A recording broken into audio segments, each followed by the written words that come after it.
that's going to be a fun matchup right there. Yeah. Two young, up and coming, get both of them at the top of their game right now. I'm excited for that matchup. You know what's so funny, man? We're watching a game and JSN catches a touchdown. Howie's like, Michael, it doesn't look like he's working. And I'm like, how in the world, if you're going to cover anybody, that's the dude. How's he get open? And you know what Howie said to me? He goes, that's the same thing we said about Kelsey.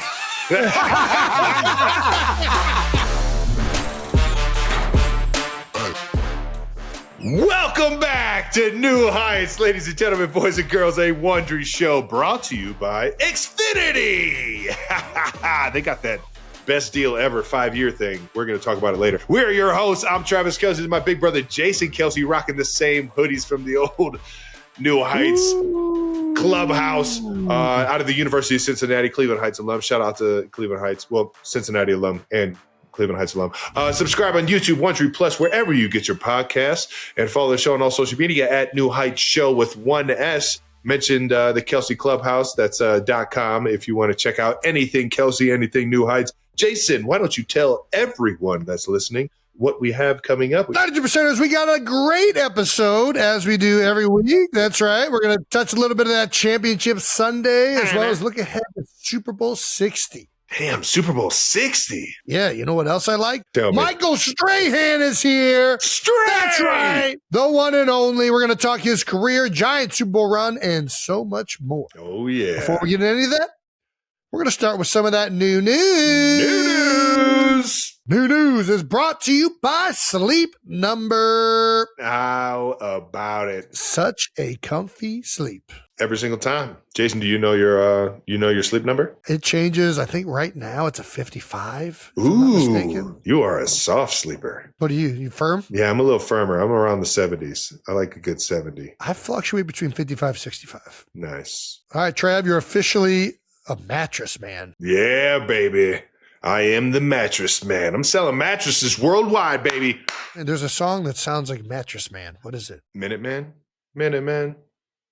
No, I'm thinking of like, I'm the mattress man, There's some type of song that I'm thinking of that's got that kind of melody and rhythm to it. It does. I don't know why I can't think of it either. Muffin Man? The Muffin Man, the Muffin Man. That's it. The mattress man. How's the rest of the song go? I don't remember this one. Free of charge, Sleep Number. That you can have that. You can have that free of charge. I'm not thinking of Mattress Man. There's another one where it's like, no, you're definitely the one I'm thinking of is definitely based off of Muffin Man, but it's not the exact same thing. You just did Muffin Man, though. It's not. It's slightly different. I got to think of it. I'm pumped, man. I've been a huge Sleep Number fan for a long, long time. They actually have teamed up with the NFL for the majority of my career. Yeah, I feel like. And yeah. Since 2019, and I've been a huge fan of all their products. I've been a big fan of all the Sleep Number products that I've received. I've actually handed some over to my dad and spread the wealth a little bit. Nice. And I just think it's an amazing product. It's an amazing team. I believe in the vision that they have going forward, and I'm excited. I'm excited to be a partner as well as a member of the Sleep Number family. Good for you, Trav, because these things are the best. I love Sleep Number. It's hard going back to a regular mattress. A hotel and dude, it's so fucking There's multiple different. Issues with the hotels, which don't get me fucking started. But it's like the difference night and day, obviously. But it's the mattress. I mean, listen, you go to Four Seasons, they got a nice mattress too. But I do prefer Sleep Number beds now. But the other thing at the hotel, dude, you want to talk about something that grinds your gears. These fucking goddamn temperature regulators and telling me how hot or cold I can put a room at that I fucking paid for. Fuck you. That's what I got to say. Fuck you. Sleeping in this goddamn room, sweating my ass off, not getting any sleep. It's fucking bullshit is what it is. I love you. It pisses me off so fucking bad. I'm under this fucking goddamn comforter, just fucking sweating profusely. Won't let you go colder than what? I don't even think it fucking does anything. I try to put it colder. There's no way it's that temperature in the room. It's fucking hot as shit. I'm just down to the sheet, and the sheet isn't comfortable just sleeping with that. I like a little bit more weight on top of me. Comforter's fucking it's useless because I'm fucking sweating so bad. I try to jimmy rig it. It doesn't even work. That's how I know these thermostats don't even work. I take the hairdryer out of the cabinet and I position it so that it's blowing right at the thermostat so that it thinks the room's 98 degrees. It still doesn't get colder in that motherfucker. These thermostats don't do fucking shit in these hotel rooms. The only way it works is if it's on a, what are those called? The only way it works is if the hotels have the, what are the ones where the unit is in the room? It's not like a centralized air system. It's like mini splits. If there's a mini split in the hotel room, perfect. It should be a law requirement that you have to have a mini split in the hotel in the room. But this is why I'm not running on the same AC that the hallway's on. That's what I'm saying. Fuck that. Anyways, back to Sleep Number. Yeah, this is why I'm with Sleep Number. Sleep Number's thought about these situations that you find yourself in, and they have temperature controlled mattresses now, and that's why I believe in the vision. What's your Sleep Number setup, like top to bottom? What all products you working with? What's Travis Kelce's ideal sleeping system? What are all the things you're doing to sleep? You got a fan? No, I'm just falling asleep. Put it at 67, 66 and go to sleep. I got the cooling system Sleep Number. I got my Sleep Number set up at, I think it's either 55 or 60. I can't remember it honestly off the top of my head. But then you ever heard of Chili Pad? Of course. You put that thing over top, cool that thing down. Then I got the comforter on top of that. Then I got a fan blowing wind on my face. And I am just in bliss. Nice. What kind of sleep position you going? Are you a side? You a back? You a stomach? You know, when I was younger, I used to be a stomach sleeper. I used to sleep on the stomach, but now I'm just lay on my back and just pass the fuck out. Yeah, sleeping like Dolly Parton now. I get it. It's harder to sleep on your stomach.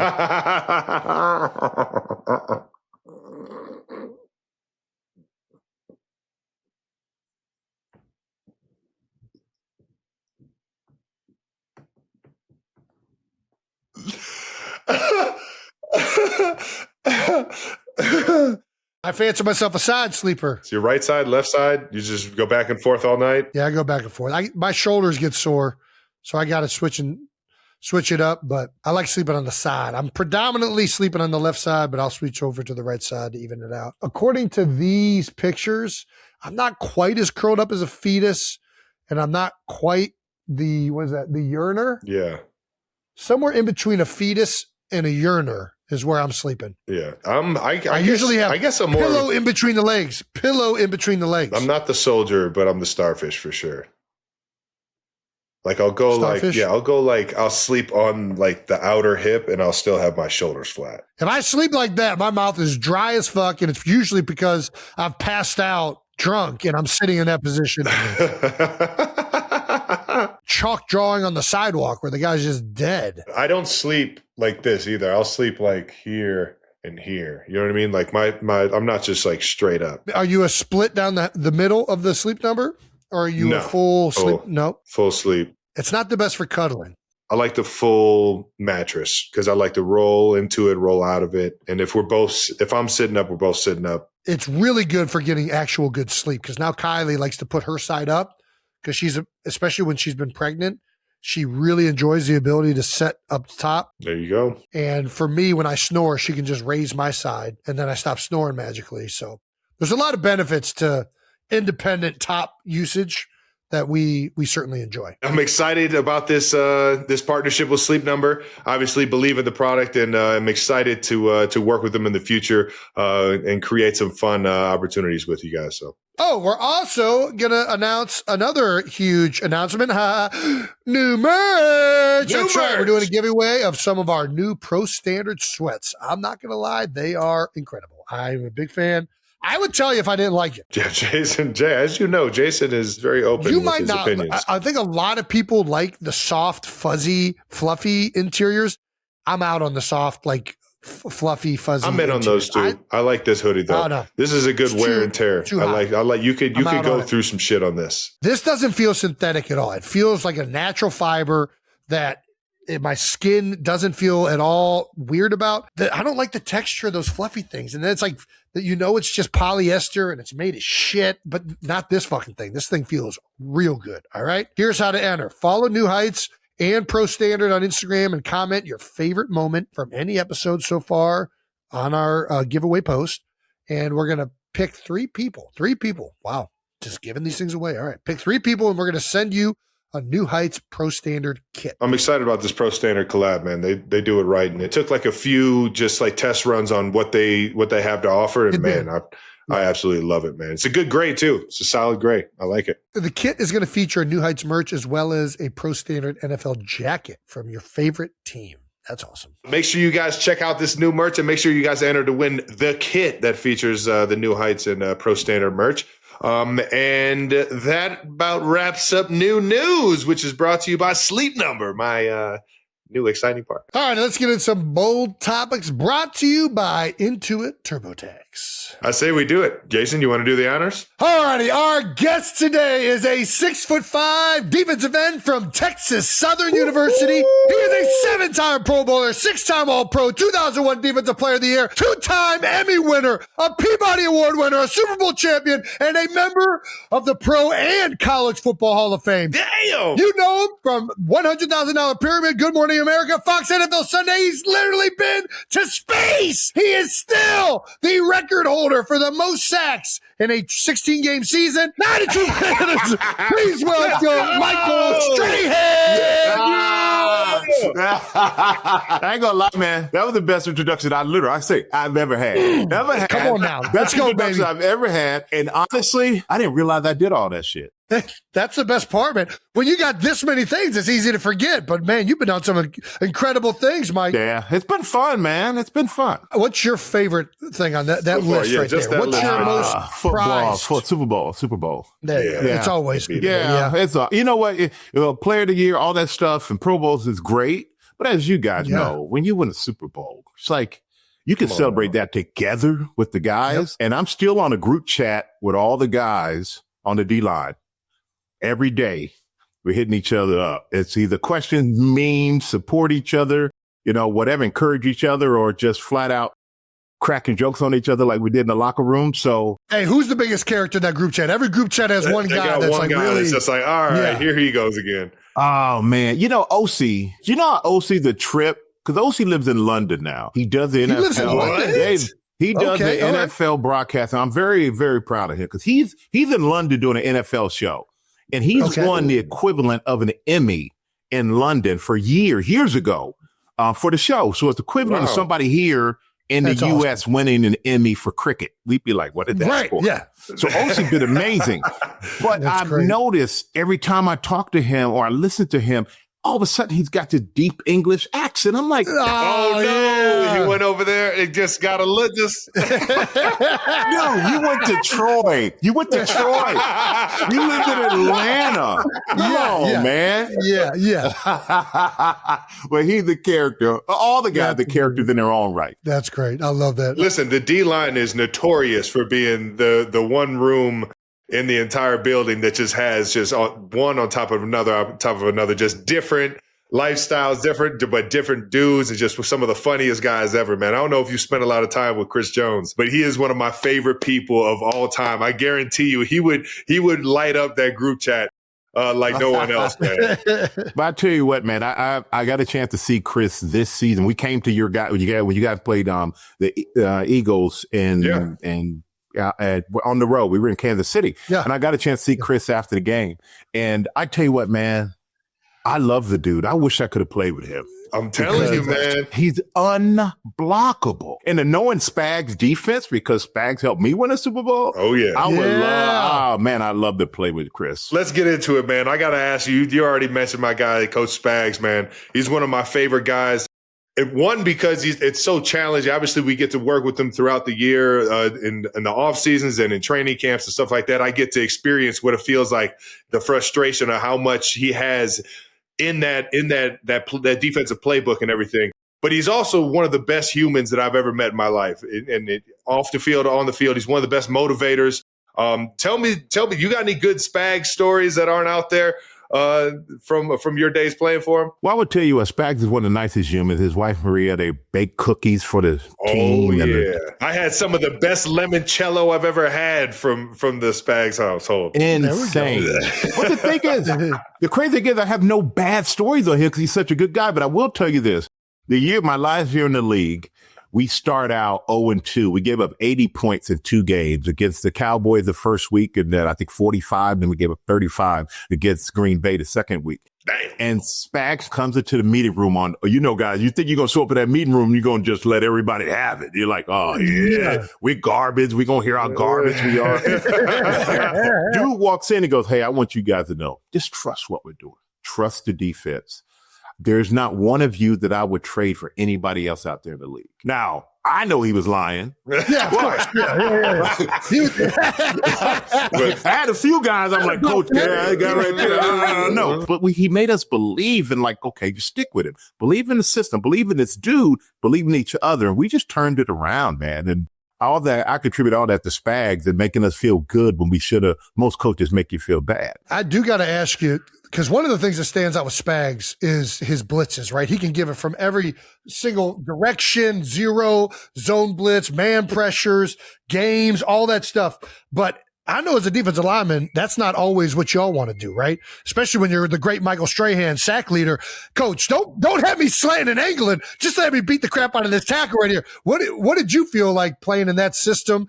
I'm assuming he probably called less blitzes with you on the field. Probably didn't need to bring more than 4 quite often. Yeah, there you go. You know what? I'll be honest with you. I've always been a nice guy, man. I really am. Yeah. But in the days of football, I was a different nice, right? There you go. There you go. You know, we all have a switch. We're nice guys. People know we're nice. But it's the switch. Like, I get out there and I'm a whole different thing. Got to be. After the survival. I got guys like you too. You're trying to kill me. I got to survive, right? Yeah. So I hated the slants and stuff, wasn't my thing, but I would do whatever. But don't make me drop. Yeah. Even though I do have a few picks in my career, one against Washington, I could have gave for a touchdown. But don't make me drop. Why you dropping the best pass rushers and you got these little light in the ass dudes running in there getting rejected from the club? I mean, dudes are getting thrown out of there like, don't come in the club with fake IDs. Yeah, but I just didn't like dropping. I love pass rushing. You know what I love most though? I love playing the run more than I love playing the pass. Really? Yeah, that's surprising. Absolutely. I don't hear a lot of DNs say that. Why do you say that? Just because it was more like toughness, more like inserting your will? Like, what is it? 100%. And I felt like it was toughness. It was inserting your will. It was literally, I can take the life out of a guy. I look in your eye and I can see if you wanted to be there or not. And that was important to me. I wanted to look in your soul. I wanted to take your soul. And I was going to just go every play. I just looked at it like this. You and me, every play. I ain't going to quit. Let's see what you going to do. And when we turn on that tape tomorrow and we watching it, I will not be embarrassed in front of my teammate. I just will not. We gotta just jump into it, man. My guy Greg Olson, man, he told us an amazing story last week on our episode with him about his welcome to the NFL moment, where they decided to run power as a rookie at Michael Strahan. We had a home game my rookie year in 2007, and Michael Strahan is playing like a, I don't know if he was in a 4-point stance, but it felt like he was like an 8-point stance. And he was playing 6 technique, right? So he was like on my head. The worst. But the worst. And like you go too far inside and he just caves you down. You stay on his outside shoulder and he just presses you back. And I'm like, I'm going to bring everything I got. Everything I got. I'm bringing it. Well, he like 2-gaps me. He locks me out. Presses me, head in the hole. No. He takes me into the fullback, into the backside pulling guard. Oh no. And I was like, I ran off the field. Swab the hole. I guess you threw him across the line of scrimmage onto the other A-gap. Do you remember this play? I do not. I was going to say there's no chance. No, that was just a regular Sunday. You know what I'm saying? I don't remember the play, but I did have this thing where my first coach in the league, Earl Leggett, rest in peace, Earl Leggett. He was Howie Coach's coach with the Raiders back in the day, and that's why Howie and I have always been so tight. But Earl, man, he worked us more than anybody. I couldn't survive more than 2 or 3 years in the league without him because he taught me technique that lasted my whole career. And I just couldn't rely on being athletic. But Earl had this thing. He said, if any tight end in this league blocks you, son, you should be ashamed of yourself. So anytime I saw a tight end, it was like, I'm going to literally, I got to kill you. Like, I got to murder you right now. I cannot. I got to watch the coach. And Earl would talk bad to you. Oh, he talks so bad to you. Oh, Kirk, God, you got to fight him. I can't go out there. I'm too old to fight for you, son. He would say some other things I cannot say on this podcast that get me in trouble. I love some good old ball coach, man. It literally made every tight end I lined up against made me like salivate because I knew I had to embarrass him. I couldn't be dealt with like that. But I'm glad Greg remembered it. That's what's important. There you go. That's right. There you go. Yeah. But I love Greg. He's the best too, by the way. Oh, the best. You know it. Yeah. That's too funny, man. I had to ask you about it. We mentioned earlier that you're the sack leader for 16 games. You made the comment, obviously congratulated Myles Garrett and gave him his flowers because that unbelievable feat that he accomplished as well, being the sack leader for 17 games. But have you heard the claim that that Bubba Baker, Al Bubba Baker, actually has the sack record from his rookie season in 1978? Okay, I dispute that. My question is, what would Michael Strahan be doing to an offensive lineman in 1978? Oh, man. Well, at 7 years old, I'd be getting out there getting beat up. But you know what? He might. They didn't keep the records until later, which reason I dispute it is not for myself. When I was coming up, man, one thing that I loved is that guys I admired, like Bruce Smith, Reggie White, Chris Dolman, Dexter Manley, Charles Mann. Every time I got a chance to meet these guys, they like took me under the wing and was really great to me, man. I couldn't believe it. But the one guy, the older of all of them, was Deacon Jones. Deacon Jones, man. That head slap, baby. Look out. Exactly. And My ears are ringing right now. When you said his name, my ears rung. It was crazy. Deacon swore to me he had 100 sacks in the season. I'm telling you, he swore he had 100 sacks, man. Oh, that's fucking ridiculous, man. He swore by it. He's basically like, I don't even know what the debate is. I had 100 once. Sometimes talking to those old school football guys, man, is just the fucking best, man. Oh, yeah. And, you know, even Bruce Smith is one of my favorites and like my brother, man. And Bruce really took me on this wing, played a lot of golf with Bruce and just spent a lot of time with him. And Bruce orchestrated the 100 sack club. So at the Super Bowl, you get like all the guys who have at least 100 sacks get together. And so Bruce gets in front of the room and Bruce goes, hey, I'm glad everybody showed up at the 100 sack club and everything else. I was going to do a 200 sack club, but I didn't want to be here by myself. It only took you 25 years. We didn't want to play that long, damn it. Right. That's too funny. You're naming all these greats. I got to know, what's your Mount Rushmore of sack leaders? Ooh. Like Mount Rushmore of defensive linemen getting after the quarterback. Jeez. I mean, there were interior guys and there were outside guys. Let's say outside guys. Outside guys, I would say Bruce Smith. I would say Reggie White. I would say Myles Garrett. Yeah. Man. Put yourself on if you want. Feel free. You know what? I'll put myself, honestly, in the top 2 or 3 of all around defensive ends ever to play the game. Because I played the run as well as I played the pass. It wasn't like hit a running back if he happens to have the ball on the way to the quarterback. So I'll put myself in that realm. But as far as my whole thing is, I started football late, man. I mean, I played 1 year in high school.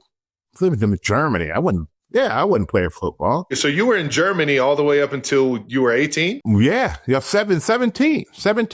And so I came over and played 1 year. My dad was like, going to get a scholarship. And I think if you don't tell your kids what they can't do, they could do anything. And my dad acted like it was guaranteed. You're going to get a scholarship. Next thing you know, I get one scholarship, the Texas Southern University. I was like, Dad, I don't know. He's like, what don't you know? It's free. That's where you go. And then he's like, when you make it to the pros and when you do this and when you do that. So my dad was always that win, not an if guy, which was important. Like I do that with my kids, like win. Never if, never give doubt. So I came to the Giants. I mean, I was at TSU, man. I was just basically relying on athletic ability, just running and working until a guy got tired and then I'd make plays. But I had no first 3 or 4 years. I didn't know the game of football. You know, I was always behind. So I always wonder what it would have been like had I had the opportunity to like learn football at the earlier age. But I'm kind of glad I didn't, because it always made me interested. Always. I'm always interested in football now. Like I watch stuff now. I'm still interested in the game. I didn't beat myself up. I feel better now than I felt when I retired. So That's amazing. Yeah, I got lucky. I got really lucky. That's awesome, man. When you came over when you were 17, 18, I believe you were with Art Strahan, right? Your uncle? Oh, my uncle, yeah. I stayed with my uncle. He played a little bit in the league, right? Did you learn like at least the basics and understanding, the old put your forehead right through the chin? Or Did I? Man, I came over to stay with my uncle. I didn't know, really, I was green. If there was a color deepest green you could find, that was how green I was. My uncle would take me in the front yard because he played 7 years in the league. Oilers, Falcons, all that stuff. He would take me in the front yard, man. He would just be slapping me around. This is how you fuse the arm. And my uncle's like 6'7", country ass strong, big old hands, man. He just beating this teenager up in the yard. But hey, I went through it and I look back, I can laugh at it. Being at TSU, Walter Highsmith, my head coach, whose son, Alonzo Highsmith, the first round pick out of the University of Miami, back in those Jimmy Johnson days. His dad was tough. He would make us run gassers in, Texas, 100-something degrees. And the devil leaning against the goalpost, waiting for you to pass out. It's that hot. And he would say, we're going to run until somebody turns in their scholarship. Yeah. No, give up your scholarship. Oh. Passing out, I would have fell out. I was just said, okay. Yeah. But no, give up your scholarship. And we thought he was joking. Man wasn't joking. This dude was a beast. But when I came to the pros, it was like, you can't kill me. I've been to hell already. Right. You guys are arguing, you don't have shoes. I wore the same pair of cleats in practicing the game every season for the whole season. Now I get new pair of shoes every week. This is crazy. You are bringing up something. No, but this is something I've thought about where, there's so much sports science and like load managements and like stuff now where I feel like if you've never pushed yourself to the extremes, how do you really know how far you can go? Yeah. Right. And 100%, when I went to college, I used to think I knew what hard work was. And then a guy put me through a workout in the weight room, Jordan Roth, and I couldn't even lift my shoulders above my hands above my shoulders by the end of it, one of those workouts. And I was like, bro, what is this? I've never worked hard in my life. I thought I was working hard. I don't know what hard work was. I think that's so important for young players, or even something you got to work out as an adult too. You got to push yourself, man, right? And the harder I found it, I pushed myself playing football, the easier the game became. The more I studied, the easier the game became. I would be the last one to get my stance because I'm just looking at formations going, I know they ain't going to run this way or they're only going to be able to do this out of that. Like you knew, and as you got older, if you really paid attention, became the student, the game slowed down and became easier. But you got to work at it. And the harder I've worked in sports, like now, everybody goes, you work so hard. You're here, you're there. I'm like, you don't understand what hard work was. When you're in training camp and you guys know 2-a-days and you got to put those wet pads that are still wet from the day before on and run into somebody who you don't want to feel like running into again and fighting for the next 2 hours. You're laying on the ground to stretch and it's still got that cold morning dew on it. Oh, yeah. Yeah. You can't think about you trying to peel yourself out of the bed. That's hard work. Talking for a living. No. If I knew it was this good, I'd have done it a long time ago. That is so good. So perfect. Thank you to our presenting sponsor, XFINITY. XFINITY is a proud partner of Team USA for the upcoming Olympic Winter Games. Let's go, baby. I'm pumped to watch Team USA crush it as always. As always. I love seeing them every time I get a chance. One of the great regrets of being a football player is you don't get to represent your country. The Olympics are incredible. So happy to see XFINITY is sponsoring this segment and the Team USA Winter Olympics group going over to Italy. I can't wait to see them all lock in every single sport, every single event. Did you know that XFINITY can guarantee that your internet price will stay the same for 5 years? I did not know that. That is pretty awesome. Okay, one price for 5 whole years. Guaranteed no contracts or commitments. That's a pretty good deal, Trav. Man, I wonder if they could help us lock in on an event or a sport specifically to maybe get to the Olympics and be on Team USA one day. Well, if we're going winter, I tried curling recently, and I don't think we can do that. All right. I tried bobsledding. They said I had some potential. We'll have to see about that. Xfinity, imagine that. Proud partner of Team USA. Restrictions apply. Select plans only.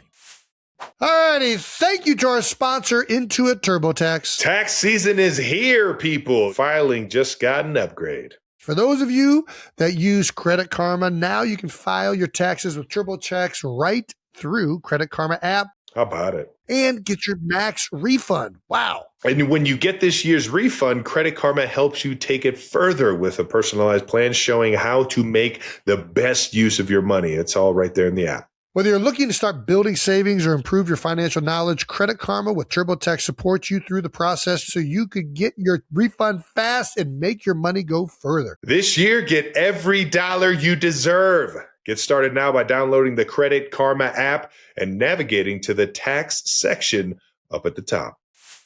Thank you to our partner, Adobe Acrobat. Oh, the Acrobat has been reimagined for powerful collaboration and to help you create high-quality work all at one place. Brandon, can you give us a hand here in showing the 92%ers how to use the incredible new features? I love it when Brandon shows us things. Please? Less work for us, more work for Brandon. Thanks, guys. I never mind doing more work for you. But that's right, guys. Adobe's got new features like PDF Spaces, which basically helps you pull anything from the internet that you might want, and let's just call it a podcast, into one document and figure out where it goes a lot faster. Usually when we put together the show, we have to dig through a lot of articles, game notes, box scores, highlights, screenshots of tweets, whatever Jake was mad about the Jets doing that week. It's a lot of stuff that goes into making the show.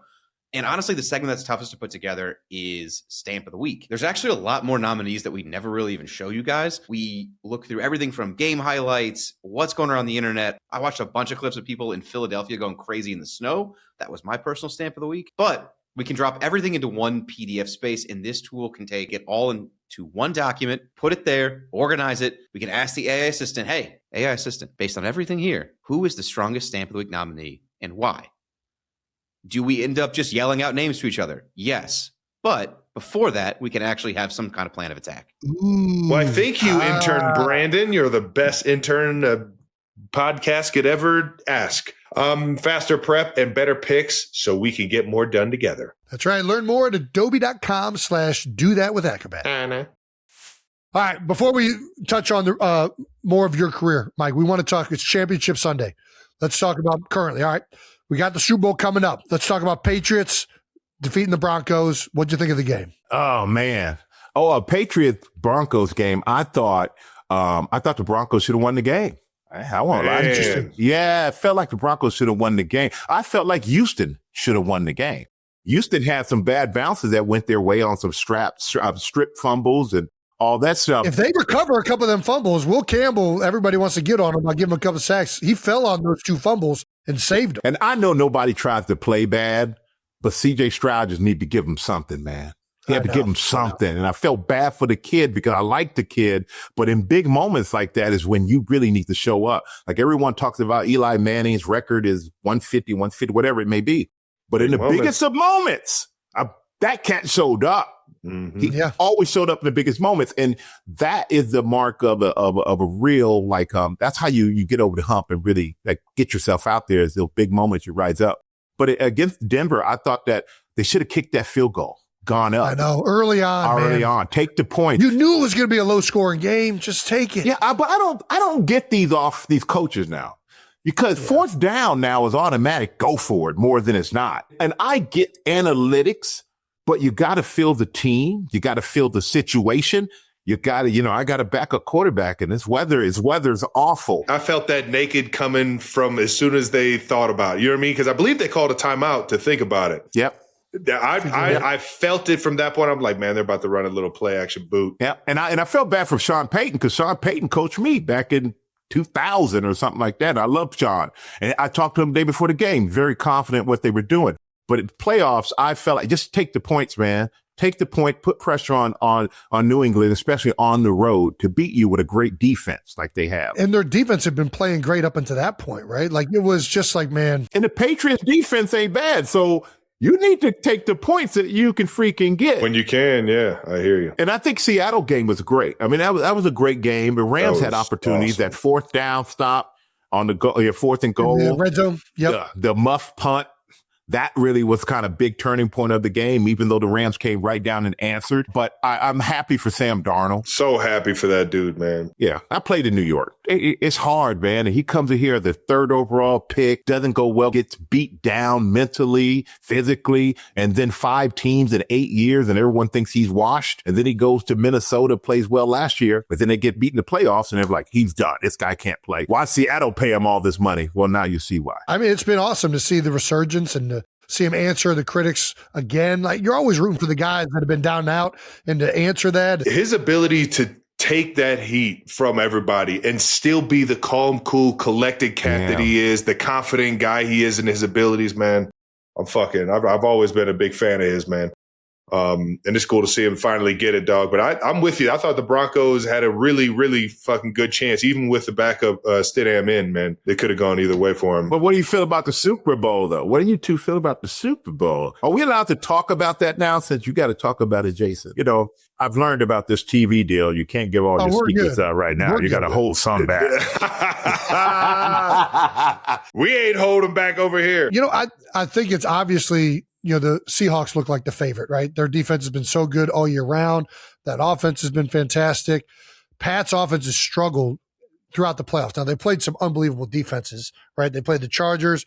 They played the Houston Texans. Then they've just played the Broncos.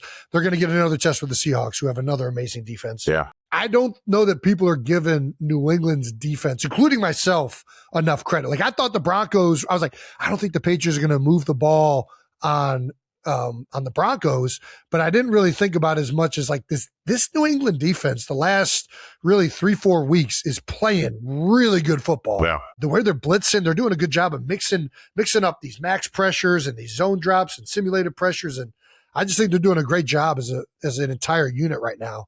So if I'm picking, I'm going Seattle, but I'm looking forward to a good game. What do you think? Well, I mean, Travis, you're still playing officially, so you can't say nothing, okay? I can't say anything. I'll say this. No. I'm at least interested in the big matchup on outside the numbers. Now, that's going to be a fun fucking matchup right there. Two young, up and coming, get both of them at the top of their game right now. I'm excited for that matchup. You know what's so funny, man? We're watching a game, and JSN catches a touchdown. He's just catching balls, converting, doing all these things. And we're like, it doesn't even look like he's working. Howie's like, Michael, it doesn't look like he's working. So he catches that touchdown wide open. And I'm like, how in the world, if you're going to cover anybody, that's the dude. How's he get open? Keep an eye on him. And you know what Howie said to me? He goes, that's the same thing we said about Kelsey. I said, everybody knows he's going to get the ball. How the hell did he get open? And I think I said that to you when we were making some golf tournament. And I was like, dude, I got to hell. But it's going to be, that's going to be a great matchup, man. It really is. I think Seattle had the edge. I feel like they're physically a dominant team. Leonard Williams, these guys, I don't think it's going to be a cakewalk, because we all know from our win against the Patriots, one game. Football's not like the other sports. You get the best of. If you don't show up with your best at one day, it's a wrap. So I feel like Seattle, but anything can happen, of course. Right there with you, dog. Let me ask you this. A lot of people complained about that Broncos game this past week because of the weather. Where do you stand on snow games? That's fun. What are you talking about? Are you kidding me? The elements. I knew you'd be in it. You were a real one, man. I know it. You know what? I was like, man, when you hit somebody, you just slide. Well, you know, it's fantastic. Now, if you would have asked me, how is it to be like 25 degrees and raining? That's when I'm out there looking, going, ooh, when it's just over. Cold rain is different than snow. That's a good point. Well, I love snow. I love rain, warm rain. Probably my favorite thing of all. Oh, interesting. I like sitting outside in the rain. I don't know why I just said that, but I do. All right, let's go. All right. Are you like in the rain, or are you covered? No, I like being undercover. Garage open. The smell of rain. Yeah, garage open. I like that. I thought you just walking out there with sitting in the rain. I'm staying in the rain. I'm like, it seems like it's something that just needs a little deeper discussion in a private setting with somebody called a therapist. That's too good, man. All right, let's throw it back to when you were in the Super Bowl, man. Did the 2007 Giants have the hardest path to the Super Bowl ever? Ever? Yeah. Yeah. Yeah, you know what? I probably would say yeah. I mean, we were 6 seed. We had to go to Tampa. Wasn't too worried about Tampa. Had to go through Jon Gruden and the Bucks. Then once we went to Dallas, I ain't gonna lie to you. All my stomp you out speeches, if you look chronologically, I was like, stomp them out. Dude, they're talking all kinds of crazy. Uh-huh. We got to Dallas. I'm like, yo, it's been a pleasure playing with you guys. But in my head, I'm like, this could be it. This could be it. 15 years, I'm done with nothing. And so because they were stacked, man. And then we go to Green Bay, and you're in Green Bay, and all your like the history. They're like brainwashing you on TV, and you're sitting in your hotel room, and it was so cold that you had a cup of warm water, and you threw it up, and it just turned into like dust. That's crazy. Man. That was so cold, man. But yeah, well, I think we had the toughest road. And then we played the only team. I mean, they were undefeated, 18-0, and they had a group of all-stars. We just produced this documentary on our 2007 Super Bowl team that's coming out.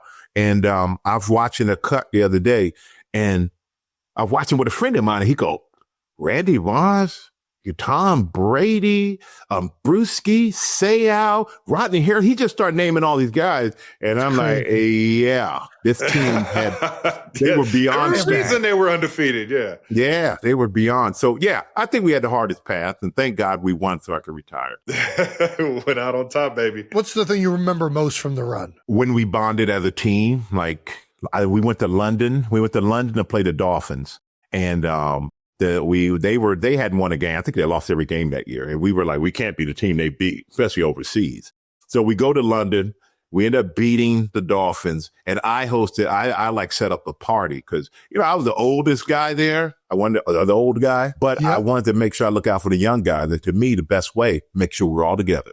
Like, not this guy over here and gone over there, especially in Europe. Half these guys never been out of wherever the heck they were born. So we had the best after party. Plaxico Burress was like, Michael, I haven't had that much fun since college. Like, hell yeah. Guys slam dancing. Next thing you know, shirts are off. If you would have walked in there at the wrong time, you probably would have thought it was some other kind of party because you catch them naked, basically running to each other. Y'all getting a little too hype up in here, but we had the best time. But it was just like that bonding, and we got to the point of where we just didn't want to let each other down. I think we won because we didn't want to let each other down and disappoint each other. And we just weren't ready to go home. You know what I'm saying? We're not ready for this brotherhood to end. Yeah, when Tyree caught the ball off the helmet, even before they threw the touchdown to Plaxico, I realized we were going to win the game because I'm like, there's no way you catch like that and the story doesn't have a great ending. I'll hear you on that, man. It just feels like it's so right. Did you guys think any type of way when you heard that Romo went on vacation? Oh, no. Was there any discussions? No. No, I think what got us, and it's in the doc, Jerry gave the team, each player, their 2 tickets to the next game, NFC Championship game. He had already given those guys their tickets to the NFC Championship game, like, the Giants are done. Yeah. So here are your tickets already. So we made sure that those tickets were invalid. Bulletin board material for you. Yeah, exactly. Let's keep it in the Giants world. What do you think of the Harbaugh hire? I love it. I think it brings credibility, accountability, and accountability to the team. I just love the fact that he's an established coach. I think the second he walks in the door, he's getting respect. Immediately. I think he has a nice young nucleus of players. Dart, I think, could be good. Just got to teach him to get the hell down and stop taking hits. Scatterboo. Scatterboo, I thought, would probably get knocked out before he got hurt in the way he got hurt. Because I'm like, dude, you can't run like this and have a long career. No. You got to learn to pick your battles. And then once you can't knock out a guy like that, you know that. You can't knock a guy out like he's just unknockoutable. You get in a fight with him, you just got to leave the fight. If he was knocked out, we would just never know. We'd never know. He's one of those dudes. You ask him what day it is before a concussion, he doesn't know. Exactly. Is he concussed? No, that's how he is always. Don't worry about it. Every day is Sunday. He says this all the time. Every day is Sunday. But I love it that he brought a lot of energy. He and Dart brought a lot of energy, a lot of swag for these young guys. We haven't had that with the Giants. It's always been like conservative type stuff. But I love we got a good defensive nucleus, I think, and just some pieces here and there. But I love Harbaugh because of the credibility, man, the respect that he's going to demand and the accountability because can't get away with some of that stuff. I think some of the guys were getting away with from what I've heard over there. I think he's going to make guys more accountable for their actions and make sure that they focus on playing the game of football, which is what it's all about. That's how you make your living. Focus on it. That's right. That's right. Heck yeah. I got to ask you, this Super Bowl coming up, is there anybody in the game in the trenches that you're looking forward to watching?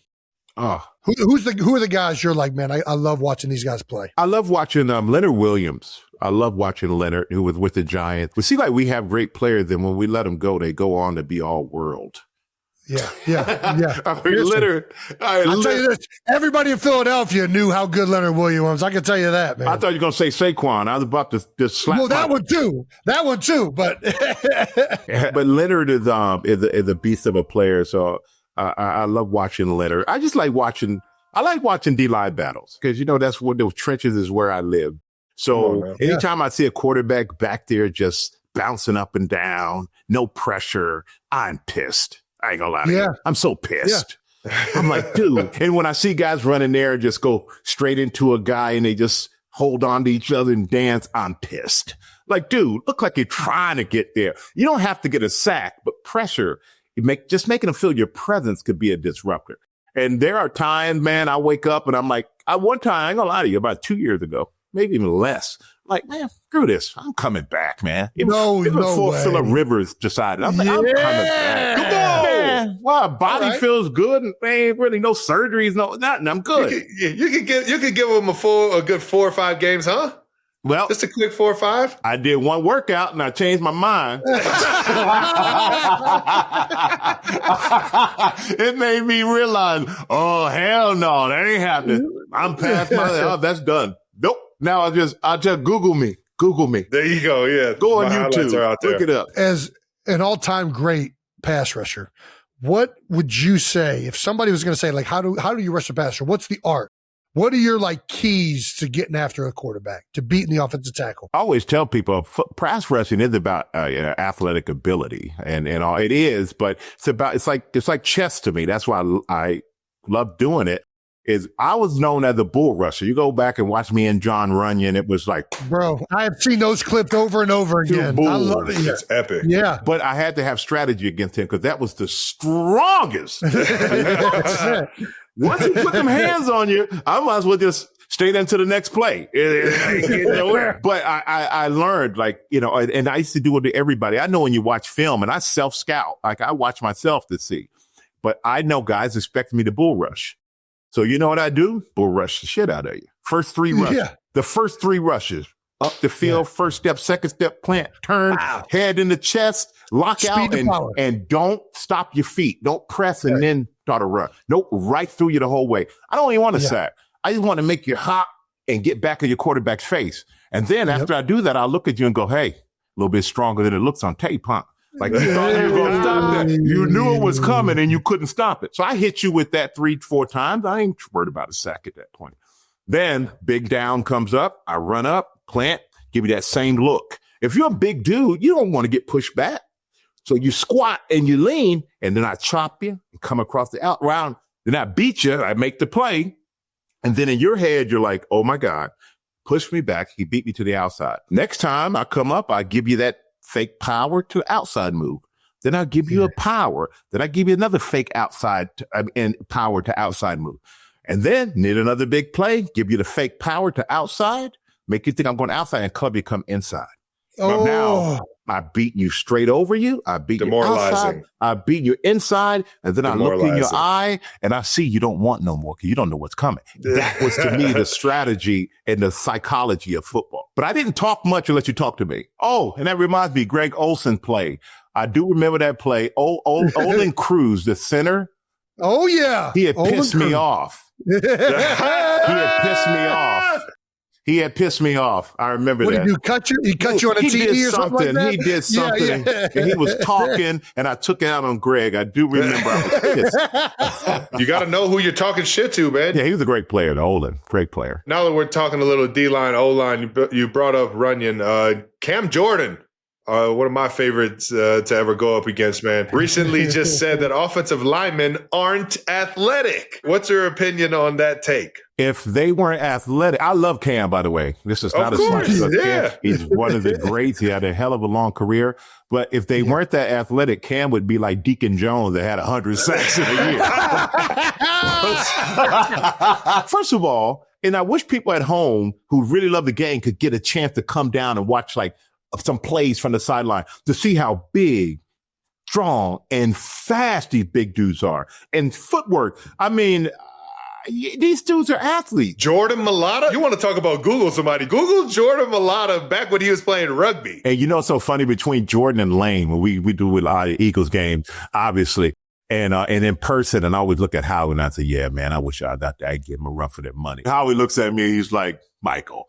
And in my mind, I would give them a run for their money. But then I'm watching them abuse everybody else, but I'm different. Right. Well, you were different. You were different. Yeah. Nah, dude. You know what's so funny? I literally laugh. I don't remember. Like, I know I play football and all that stuff and the accolades, and you guys bring that stuff up. But it's so funny that it's very hard for me to even consider myself to even be like a great football player, or, you know, people go, oh, you're a legend, you're in the Hall of Fame. It's like, yeah, it's kind of weird to me because I played for respect. That's all I you know, and I guess the respect comes from those type of things. But I played when you're young, you're like, okay, I want to be respected, but I want to make some money, you know? Yeah. But then after a while, you realize making money is not enough to keep you playing a game that's so hard. Yeah. And it's great, but I wanted respect. I wanted that, and I got that, but it still feels weird to me for all that stuff. I don't know. I feel uncomfortable with it, man. It's weird. You got the respect out of everyone, and I think that's the reason you got all. True. Yeah, they're showing you that respect by telling you you're one of the greatest to ever play, man. Well, I appreciate that, and me saying that. And I feel like I need one of those therapy sessions when Jason's done with his. I'm up next. It's all good. No, listen, straight. You got to figure it out. Day. You already know. You got it all figured out, baby. It's been fun to not only watch you dominate in the NFL, but dominate the afterlife of NFL, man. And you paved the way for a lot of us in that regard too, and gained that respect for a lot of NFL guys trying to kind of walk that path after the game's over for them, man. Well, I appreciate it, and I got to say, Jason, you're doing a great job with it. And you know, Travis, I'm not even going to get into what you're going to do, but you're going to be great as well. You both are great with this podcast, which is incredible. And, that, you know, and the one thing that I know, and everybody tries to give everybody advice, and I'm not trying to give you advice here, but I just realized advice from you, Stray. You know that at some point you never put on another helmet. You never put on another pair of shoulder pads. You never slide those pants on with the knee pads and the thigh pads. You never tape your wrist again. It's final. There is no big three in the NFL. You know, there is no other league. So I realized for me, after 15 years, I'd done everything. There was no way that I was going to cry at a press conference in my retirement because I knew I put everything I had into it. And as long as you know that's final, you'll never do it again, then great. That's how I looked at my career. And everything that came after is kind of happened on accident from working hard and enjoying what I'm doing and just having fun. Good things seem to happen. But yeah, man, it's, you guys are crushing it and everything that you do. I'm happy you invited me on to do this because I've been watching all these podcasts going, damn, when do I get it invited?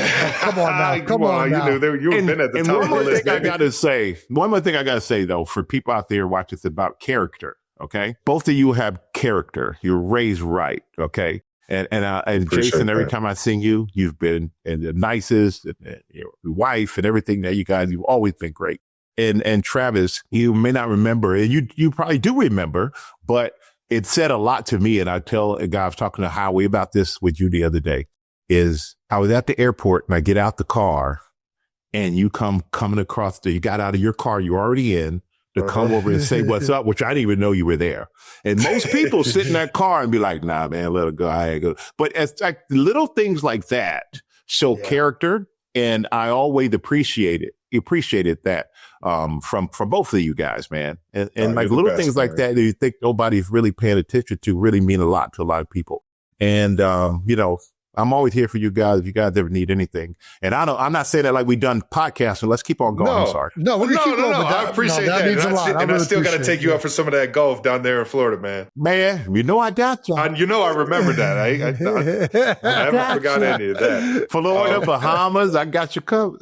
There we go. You were kind of talking on the retirement talk, and obviously I'm juggling it all right now. Did you know going in? It sounds like you kind of knew going into that 2007 season that was the last hoorah. I kind of felt like it, but I will say, had we lost to the Patriots, I really would have strongly considered coming back. I really would have, because it's been like, man, this close, almost feel like I got to give it one more run. And I'm glad, trust me, I'm glad we won, because that was kind of like, okay, what else am I trying to prove? My body feels good. I've won every individual award. Now I've won the ultimate award, which is the Super Bowl with my team. So there's nothing else for me to accomplish. And I had a deal already signed with Fox, just had the deal in the drawer. Nobody knew about it. So, and so I knew I had a gig after that. And so I was able to kind of ride out to the sunset on my own terms, which is very hard because most people, they don't get to end their careers the way they want to end it. So whenever you have that opportunity, man, you're blessed. And so I realized I didn't want to stick around and be on the team and I have my heart wholeheartedly into the game and just stick around for what, a paycheck. Stick around so when these young guys can go, hey, I remember when you used to be. And I'm like, shit, I'm still here. What you talking about used to be? So yeah, man, I kind of went into it with the idea that was going to be it. And I also went to it with the attitude that I don't care about a Pro Bowl. I don't care about sacks. I don't care about nothing. I just want to have fun with the guys for once. How about it, man? Because a lot of the other years, man, the other 14, I'm so worried about winning and obsessed with if guys are on their game. And I started saying, hey, we're all grown. You got to be on your game. I could motivate in every way I can, but guys going to have to show up on their own. And they did, thank God. You mentioned you already had the Fox deal inked. At what point did you know you were going to go into broadcasting? Oh, man. I started just doing stuff because it was fun. Yeah. To be honest with you. Yeah. Hey, Mike, you want to do this? And back then they had a show called Best Damn Sports Show, period. Come on now. Come on. Yes. That was an incredible breeding ground to get your feet wet in television. And so I would go on it on a bye week. I would go and host a week of it. I signed a deal my last year or so where every Monday I would go sit in front of a camera and I would have to do the show every Monday, win or lose. I always showed up because, I signed up to do it. You show up regardless. But doing that show kind of gave me a vibe for broadcasting. Let me know I would like it. I did a Super Bowl for ESPN when I was still playing ABC. I did CBS. I did Fox. I did all the networks. And I didn't really know guys made a good living doing it, to be honest with you. I thought football was like, man, this is the best opportunity I'll ever have. That's the opportunity I ever have. And so broadcasting was never on my forefront of my life. And I'm very much like this. When I'm in something, you get everything from me. It's my primary. All the other secondary stuff, and I'll make it work, but I'm not affecting my primary gig. So broadcasting was just secondary to me. And I think I got a call from one of these network executives who asked me to go to breakfast with him. So I meet him at breakfast. And the first thing out of his mouth was, how much longer do you want to play football? I never thought about it. And that let me know, damn, they're looking at me to actually have a job. And I'm done playing, commentating. And I went to Fox out of all the networks because it was the most fun. It was the most fun. And it's like I hang out with my teammates and we laugh and we joke and we have more fun off camera more than we have on camera, which we have a ton on camera. It's more about personalities and to be honest with you, it's entertainment, Right. For sure. People sit in meetings all week. You want to watch a football show and feel like watching another meeting? Or you want to feel like you're watching guys you want to have fun with. So that's why I ended up with Fox. But I realized probably my last 2 years in the league that there was an opportunity for me outside of the game. But forget about sport. All the other stuff after that, I had no clue. That's what's really the most eye-opening is how much you've done in TV. You're doing the Fox and all that. You're doing morning shows. You got game shows. What is your what brings you the most joy that you do on television? Football. Still? Nothing would ever change that. Nothing. I love it. And don't get me wrong. I love doing the news. I love it. It's so, because it keeps me interested in the world. It keeps me engaged with so many things that are going on and keeps me very aware of what's going on, which I think is important. And I get to talk to interesting people. I get to travel the world to do interesting stories. So that part I love. That's awesome. I love the game show was great. But we shoot a whole season in a week or two. Mm-hmm. That's what's crazy about that stuff. Yeah. Right? You're rapid fire, man.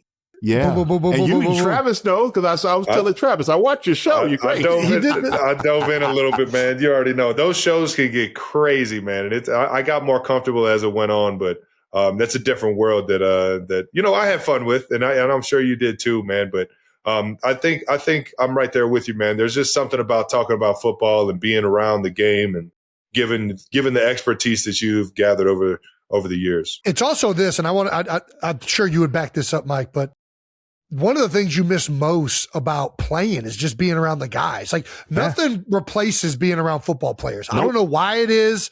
You miss that locker room. Like that's the thing that you miss most about the game, or at least that's what I do. Mm-hmm. And once you're back on a set talking ball, it's not even that it's kind of talking ball, but it's also just being around like-minded guys that think about the game the same way. The sense of humor is the same. And you get flashback to that, sitting at the cafeteria table, making fun of, whoever it is, or talking about, did you see what that guy did last week? And I don't know. Oh, we're on a group chat. I don't want to show you. I don't want to show you what they already said since we ended on Sunday, but we're on a group chat, and we talk year round. Even Jimmy's still involved on it because he's part of the history of the show. And the crazy thing is, there is no age gap when we're all together. You know what I mean? Jimmy's 80-something, Terry's 70-something. And you feel that when you're watching it. You do. You really do feel that. There's no age gap, and we can make fun of each other and we play off each other, but we respect each other. And everybody has accomplished more in their life and in football and in sports than we ever imagined. So this is like gravy, and we're so grateful. And there's no attitude. There's no anything about any individual. We're very much about our team and about loving each other and making sure all of us are taken care of and validated and happy. And I think that's a big part of why our show works. And, the group chats and all the other stuff. And I found like the older guys, Terry, Jimmy, they're the least mature of all of us. Cause they're that age, man, when we be back in the green room, they be saying some stuff. You're going, dude, you can't think I can say that on air. Don't say that with the mic on. No. They grew up in a different era. Yeah, exactly. Well, there's the end of Fox NFL Sunday. I got to ask you talked about the Fox family. The addition of Robert Gronkowski. Gronk joined the Fox family not too long ago, man. You got to tell me what it's like working with Gronk, man. You know what I always say, and it's kind of like Terry. People think that Terry Bradshaw is this crazy. Terry's one of the smartest people I know. I said, Terry, you've done better in your life playing the dumb guy than anybody I've ever met, Mike. Terry's a brilliantly smart guy in the businesses, the horse business, all these other things that he does. And I feel the same about Gronk. Gronk is an incredibly, first of all, he's probably the sweetest human being on the planet. The dude is like one of the nicest human beings. And one thing I realized from my experience of coming into Fox after they've been on the air for 20 years or whatever, 18, 19 years, without having anybody else come in, and here I show up, it's intimidating. Because you're looking at guys that you watched that you were a kid and you admired, who are now you're sitting next to them. But it's tough fitting in. And Gronk has done an incredible job of fitting in, first of all. And secondly, I think that Gronk has done a great job of finding his lane. Because that's the hard part. When you got personalities who are established, what's your lane? This is my lane, that's your lane. But he's getting more, and I love he get more comfortable because he's still not quite comfortable. And I don't blame him. Yeah. But he's getting more comfortable. And I always tell him sometimes, dude, don't wait for us to wait for you to jump in. You got something to say, just jump in. We're like very casual, and guys will shut up and let you have your take. No one's worried about you getting more words than the next guy. We don't do word count here. It's like, we just want you to be comfortable and happy because you're helping the show. And Gronk, I love him. Man. We flew back to New York together and on Monday, yesterday. Just a salt of the earth human being, man. I love working with him. That was Bold Topics, brought to you by Intuit TurboTax. Thank you to our sponsor, Allstate. Checking Allstate first could save you hundreds on car insurance. That's smart. That's right. Not checking your tee time before heading to the golf course, not smart. No, that's not. You'll never hear the end of it from your friends if you're that guy that has to be carted out to join your group for the second hole. Ooh, that's the worst. Missing the first hole, 2 off the tee. You don't get 2 off the tee in the second hole. Yeah, checking first is smart. So checking Allstate first for a quote that could save you hundreds, really smart. You're in good hands with Allstate. Potential savings vary, subject to terms, conditions, and availability. Allstate North American Insurance Company, affiliates, Northbrook, Illinois.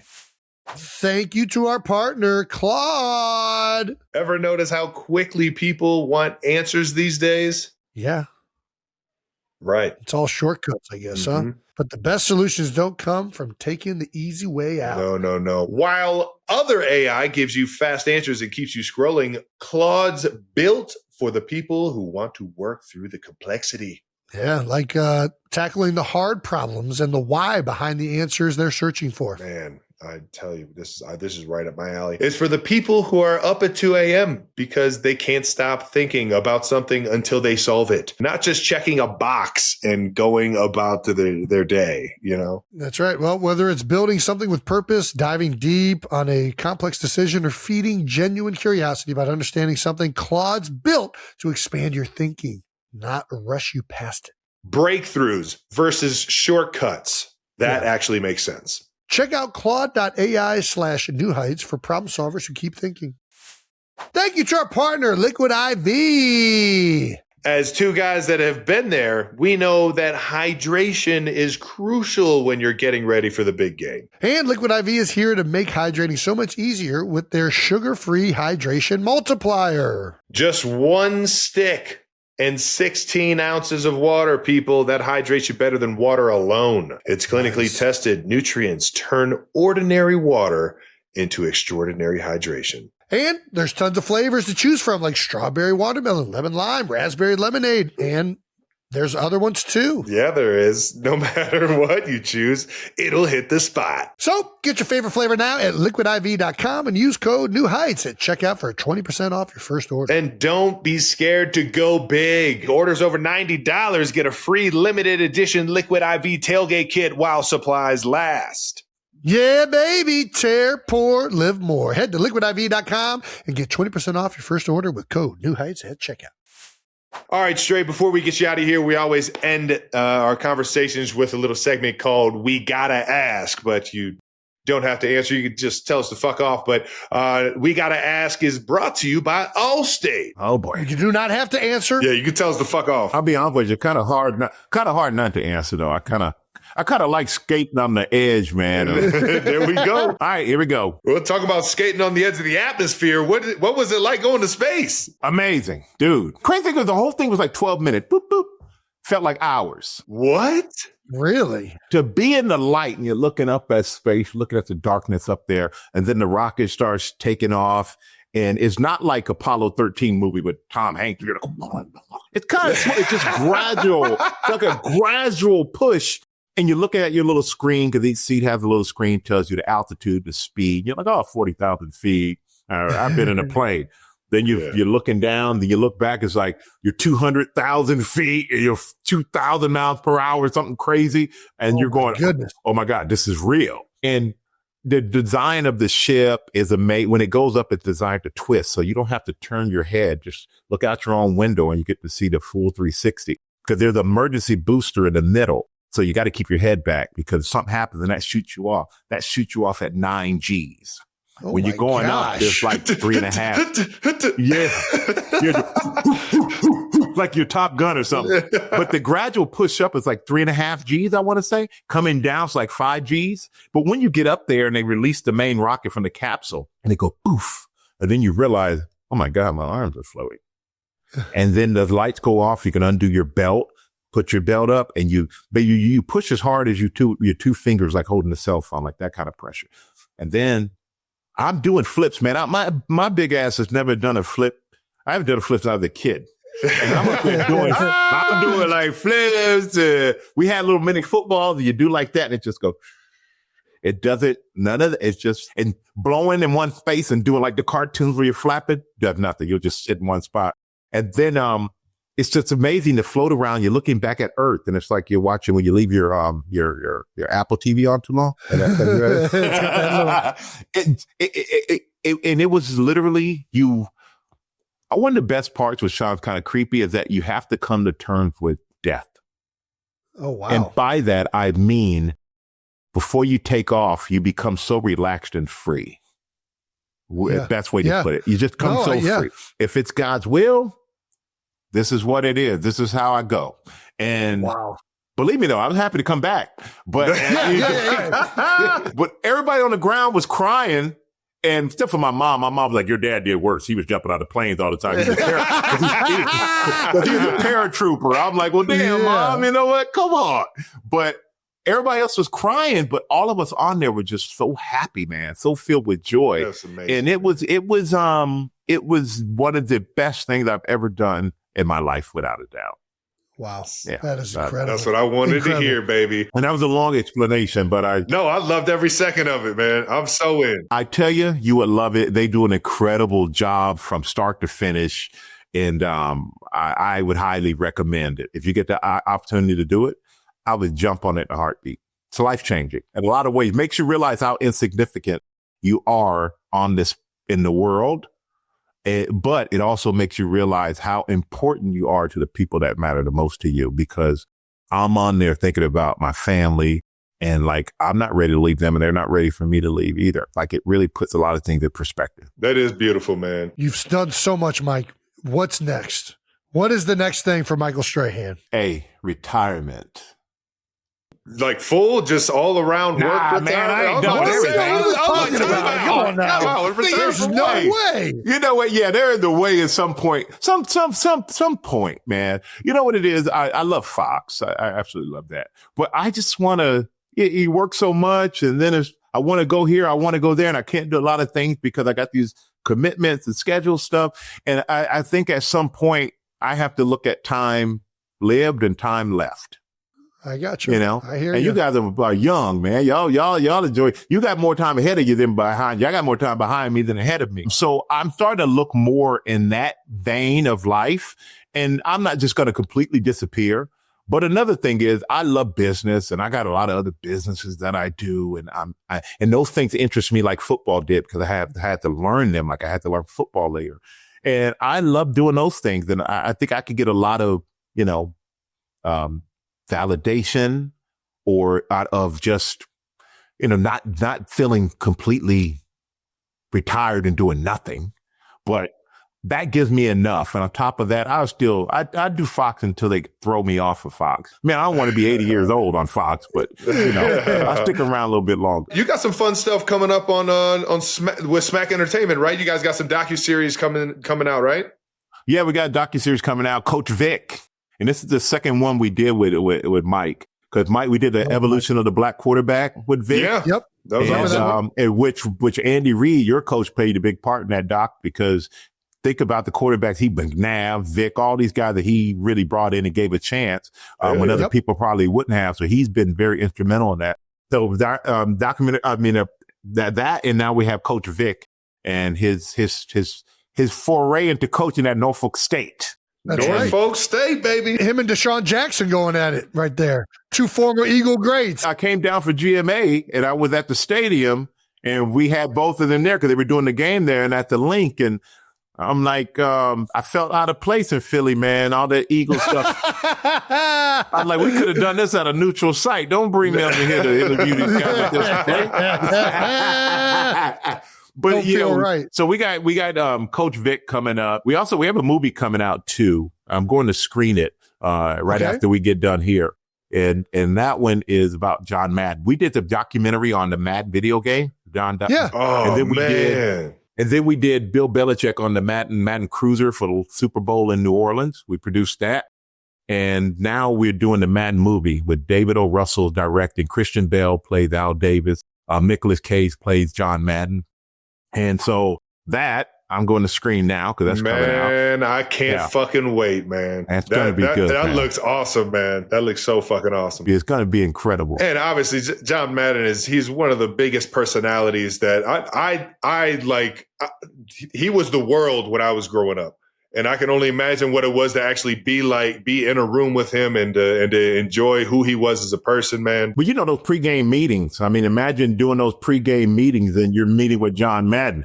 Yeah. That's crazy. Good. And then you're at the stadium and that bus is sitting there and you're like, oh my God, John Madden Field. That was more pressure than freaking Jon Runyan.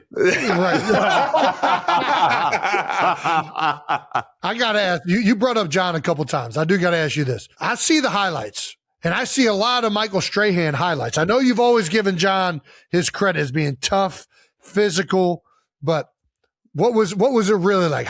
What was it like for Michael Strahan going up against Jon Runyan? Tough. Easier when he first got there because he was in Tennessee.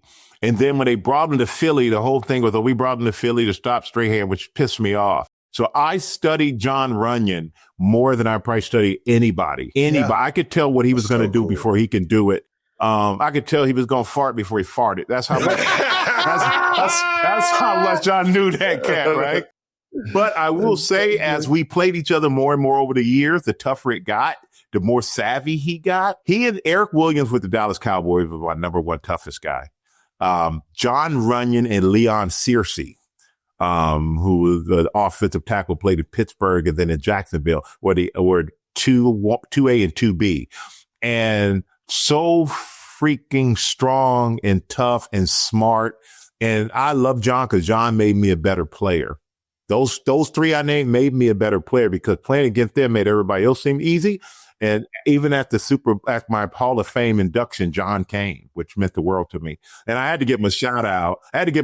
So I said, Jon Runyan, 6'7", 350 pounds, whatever, of twisted steel and no sex appeal. So I thought I was going to give him a compliment. Hell no. Yeah. Could you have ever called out that he was going to be the VP of rules and policy and dishing out fines for guys that are giving late hit and cheap shots? You know, it's kind of like, what's that, Catch Me If You Can character? That's exactly what it is. Hired a guy who does the crime so that you know who to catch doing the crime. Jon, man, I couldn't believe it. I'm like, how are you finding anybody? We should go and retroactively find your ass for what you were doing. Oh man, that's so fucking good. All right, man, we gotta wrap and get you out of here, big dog. No, we appreciate the time, but we always end these interviews or these talks with a welcome to the NFL moment, man. What was your welcome to the NFL moment, Stray? Oh man, I've had. Well, one was I was actually playing in the game. The other one, I was just actually a rookie at the game. As a rookie at the game, we were playing the 49ers in the playoffs in San Fran. And I just remember being there, and I'm coming from Texas Southern, man. I'm watching Steve Young, Jerry Rice, Ricky Waters, all these guys. And I'm like, can I have your autograph? That's what I wanted to do. I want an autograph. I didn't know Jerry Rice coming out there running like a damn stallion. And that was the most amazing thing. But my welcome to the NFL moment was playing the Cowboys, playing against Eric Williams. And we're out there and we're fighting, man. We're battling. And I'm like, you know what, mother? You wait till next time. I'm going to do that. I'm going to do that. I'm going to do that. And he looked at me and he said, let me tell you something, young fella. That may happen in the future, but right now, you just take this whipping like a grown. You take this ass whipping like a man. You just take this ass whipping like a man. Oh my gosh. Whoa, okay. And he was right. Sometimes you gotta take that ass whipping like a man. And that was my welcome to the NFL. There's some bad boys out here. You know, always king of the jungle. I love that. That is so good. That's similar to mine. I've told this. We probably won't even put it in the episode, but I got to tell you this after that. I got Jay Ratliff with the Cowboys. And it was my first time playing like a head up nose or 5-0 and everything. So it's me and him one-on-one. And he was whooping my ass. Like I could not block him. He didn't have a sack. I get a holding call later in the game. And I didn't think it was a good call. I start yelling at the ref and I look back at Jay. I'm like, man, you know that's some bullshit. He's like, son, I've been whooping your ass all day. I just figure I deserve one of them. You know what? I ain't got nothing to say. Yo, you're right. But we all have that one guy, man. Yeah. We all got that one guy. And we all had those moments. But hey, if you didn't have those kind of moments, You didn't play football. Seriously. Travis, who was yours? What was Man, your moment? I had about 5 of them. I had a guy. I had one of those guys on every team. Actually, it was just about the one I saw twice a year was Von Miller though. Von and those when they were on those Super Bowl runs with Peyton. Man, Von was he was a beast and he was mean. Man, I've learned to know Von. And Von is like you. He's a great guy. Like just a A1 human being, but man, when he in between those whistles, he was trying to embarrass you. I tell you what, man, I was in the Bahamas and Vaughn came over to hang out. I'd never seen somebody with legs that big. Oh yeah, he's an animal now. Really, I wouldn't have expected that. I didn't thought he was more now. slender. I didn't either. I was like, I mean, I should be commenting on other man's ass and legs, but I was like, damn, if I was built like that, you know what I'm saying? he's producing some torque. Yeah, he's producing some torque, man. With that being said, though, before we go, I gotta give a shout out to my guy Myles Garrett, though. Incredible season, unstoppable, unblockable player, man. I've never, usually a guy has like one move or something like that in the counter. There's nothing he doesn't have. And it's like you watch him and going, how could a guy that big be that fast and lean that low? How could a guy be that big and that strong and run somebody over? How does he open at the hips and come inside? He's such a savvy ball player too, man. He knows what's coming. But yeah, congrats to Myles, man. Incredible season. I'm so happy for him. And he really is a good dude, man. I've had a chance to have lunch and spend some time with him and hit him up and talk to him before and after that. And I always try to encourage him because, as you guys know, we play and pretty soon we're just another guy who played in the league in so many ways, and it's time for the next generation. And you just got to encourage them because I always had guys that encourage me, and I hate to see when old guys we tear down these young players. Game's different, pay is different, all these things are different. Right. It's part of the game. I remember making $3 million a year, and I was the highest paid defensive end in the league, and that was a big deal because I was making as much as or more than Bruce Smith and Reggie and all those guys. And then I ended up jumping up like $8 million a year. And that was unheard of. Now, 5 times that'd probably be the going rate, but you can't think back because back then, like that was doing well in those times. So I always want to encourage these young guys. And I always want to encourage these older guys to encourage these young guys, man. Don't just look at them as if you didn't play in my era. You couldn't play. Okay, fine. They weren't born. What can you do? Blame the parents. Yeah, no doubt. Well, we can go ahead and leave it right there. That was beautifully said, big dog. And I can't thank you enough for the wisdom, just you being you, your personality. Seriously, I'm telling you, man, what you've been to just me as a player and always reaching out and being kind, man. I can't thank you enough for being you, big dog. Well, I appreciate you both for having me, man. And really, in all sincerity, I think you two are the best. So keep on doing it. And I love the brotherly love, and I love the fact that you guys are just who you are. And you're being yourself, and that's the magic of the Kelsey brothers, man. Come on now, thank you, big dog. I appreciate it, Mike. You're the best, brother. All right, Straight fellas. baby. Straight, you're the best, man. Appreciate the time, dog. Once again, that was We Gotta Ask, brought to you by Allstate. All right, let's wrap up this episode with some stamps of the week. Stamp of the week is brought to you by Adobe Acrobat. Anna. Jets fans finally have a quarterback, sort of, in the Super Bowl. Look at this. Jake Chatsky. I hope the Patriots get fucking shit rocked in the Super Bowl. What with the disdain, Jake? That's an hilarious tweet, though. I'm fully biased. I fucking hate the Patriots. They've ruined the majority of my football watching life. You're putting the Patriots at fault for the Jets being an awful organization? As a Jets fan, I don't like the Patriots. So Jason, you don't like the Cowboys. I understand how fandom works. Right. I'm just saying, don't blame the Patriots for your guys' practice of what football has been played. Well, yes, I agree. Fine. Those are separate issues. But when one of the teams that is like my bitter rival has 6 Super Bowls and all this success, and then I have to hear about Patriots fans going through a hard time in their rebuild of 4 fucking years and 2 quarterbacks, and that's it. Quick rebuild. It's bullshit. And so I hope that they get fucking shit rocked in the Super Bowl. To me, it is. I don't think it's bullshit. I think they went out and got a great head coach, and then they found a great quarterback. I don't think it's bullshit. I mean, yeah, that's well. It's just I can never have nice things. The Jets just keep fucking up, and like if You the can have Patriots nice were, things. You could just turn in that Jets green for some Patriots gear, and you can have nice you're things. gonna make me puke. No, I would not. That's not So like how. that's going to make you puke more than your experience with the Jets over the past however many years. I'm a loyal guy. I will be loyal to the Jets until the day that they finally kill me, which is probably how I'll end up dying. But I will not turn my back on the team, even though they keep making dumb decision after dumb decision. And if the Patriots weren't smart enough, they'd probably have Gerard Mayo and we'd have Mike Vrabel. So like that makes it even worse, is that I have to watch Mike Vrabel, who was in all likelihood probably going to be the Jets coach last year, go do this with the Patriots. It's a nightmare of errors.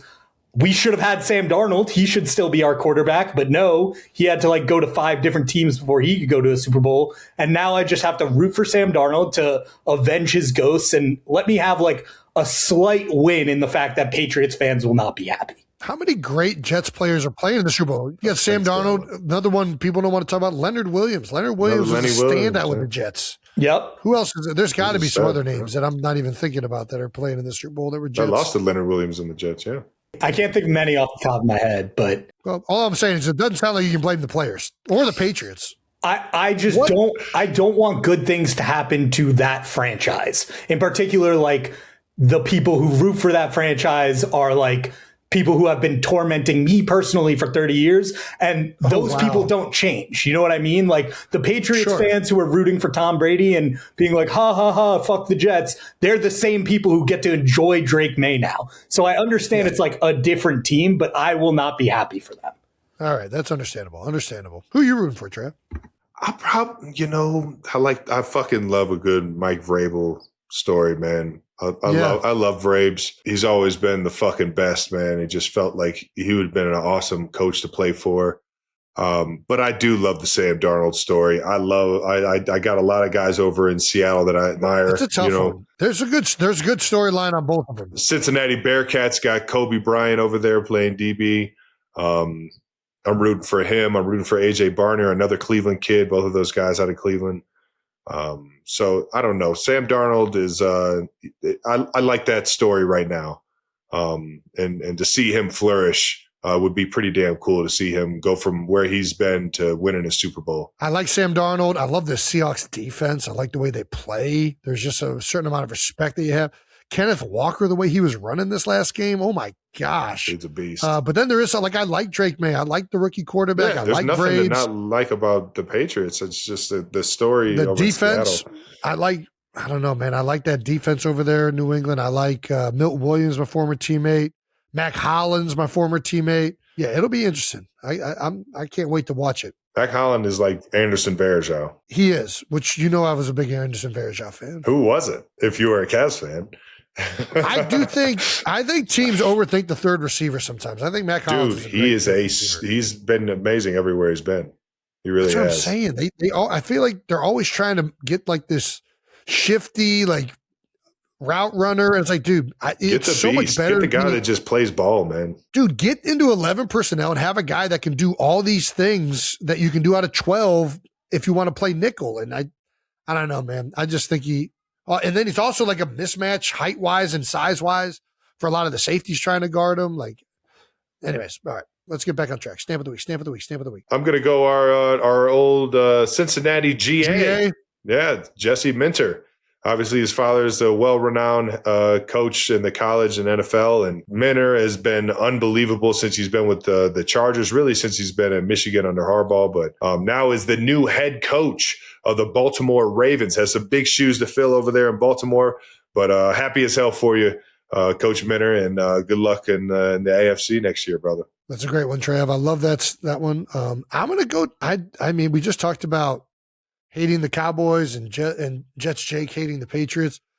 I'm going to go with former Cowboy DeMarcus Lawrence. This is a great quote, man. Dude, he called this back then And I when he said it, I was like, this is a bit much, but goddamn, I got to give him credit now. DeMarcus Lawrence said back in March when he signed in Seattle and left Dallas Cowboys, where he had been his whole career. Yep. He said, Dallas is my home, but I know for sure I'm not going to win a Super Bowl there. And DeMarcus Lawrence is now going to the Super Bowl with the Seattle Seahawks. God damn it. And it's aged very well. He also got into a back and forth with Micah Parsons over this, where Parsons was kind of calling him out on his podcast or whatever platform that was, and D-Law shot some words back at him. And now neither are in Dallas. But yeah, there's one common denominator. But either way, DeMarcus Lawrence is, this is aged very well. It'll age even better if they end up pulling a win off against the Patriots. And maybe I should wait on this. Should I wait until after the Super Bowl to make this the stamp of the week? Is it not good enough until he's won the Super Bowl? Nah, let's see. You gotta cash. Yeah, you gotta cash in on that when you can. D-Law, just the fact that you called this and you're in it is enough for me. And that wraps up Stamp of the Week, brought to you by Adobe Acrobat. And that wraps up another episode of New Heights. Thank you to Michael Strahan. No doubt. We've also got some more New Heights coming this Friday with a Super Bowl edition of Heights Hotline that you're not going to want to miss. So make sure you subscribe to the New Heights channel on YouTube and follow New Heights in the Wondery app or wherever you get your podcasts. You can listen to new episodes of New Heights ad-free right now by joining Wondery Plus in the Wondery app or on Apple Podcasts. Once again, New Heights, a Wonder Show brought to you by XFINITY. Make sure you follow the show on all social media at New Heights Show with 1S.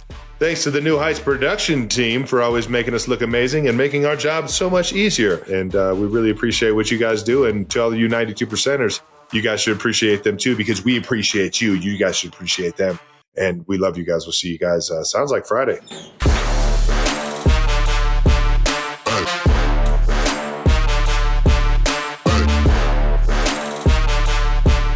TikTok was trying to ban me, Trav. Only 3 ticks in, they were trying to talk me. What'd you post? I think it was because I had TikTok in my username. My username was at Jason Kelsey hates TikTok. And they were like, we can't have that on the platform.